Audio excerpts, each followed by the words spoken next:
Okay, VCU, let's talk about how COVID is affecting migration here on islands. Well, first of all, I've been stuck. So clearly it affects my ability to migrate home. Um, so when you stop transportation, you stop a lot of things from moving. Um, Humans are one. So this has affected small islands in several ways. Specifically me. Hi. I'd like to, I'd like to not be here.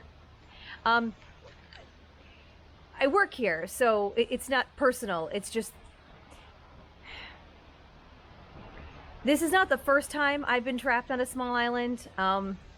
It probably won't be my last, but it's very isolating, and you can't swim home.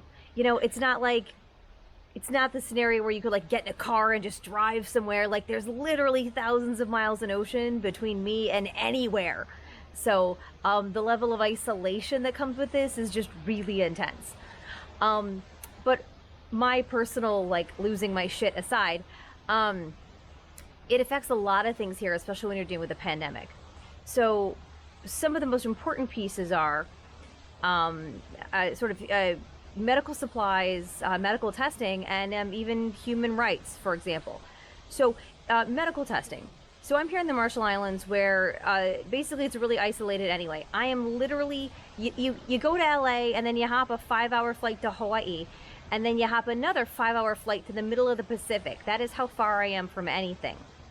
So the only way to get here is that direction from the US, or if you go from the other direction, to leave here, you've got an island hopper flight that goes Marshall Islands, Tarawa, Kiribati, Nauru, Fiji, and then all the way over to Australia. Like I'm in the middle of nowhere.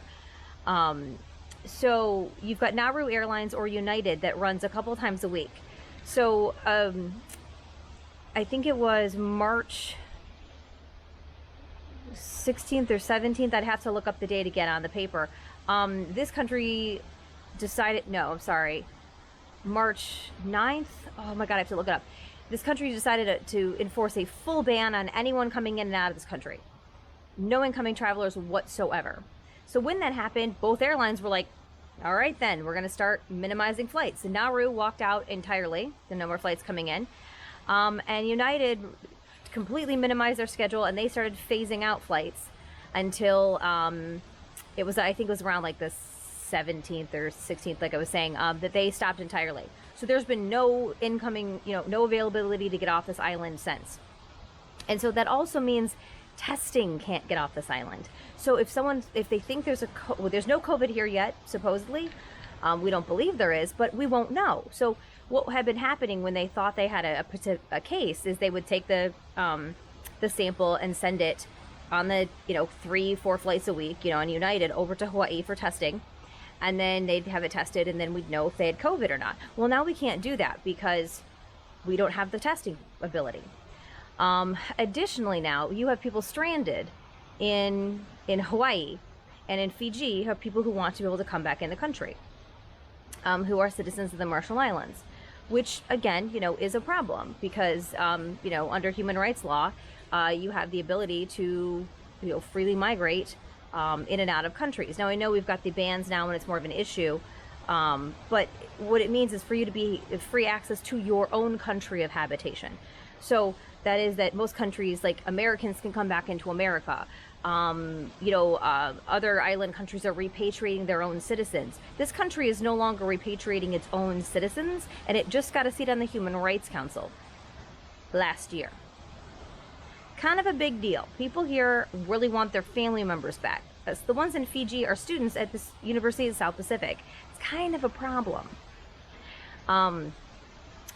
So when you stop transit, you basically trap people in place. Like, I don't know about you guys, but I'm assuming most of you as students don't have the money to just be stuck, in Fiji, with just, for months on end. So that becomes difficult, right? So you don't have your family, you just have to be stuck there. And, as a foreigner in another country, you don't have the right to work,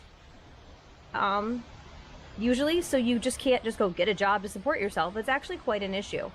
So right now, the stoppage of transit in the time of COVID is actually a really big problem for people.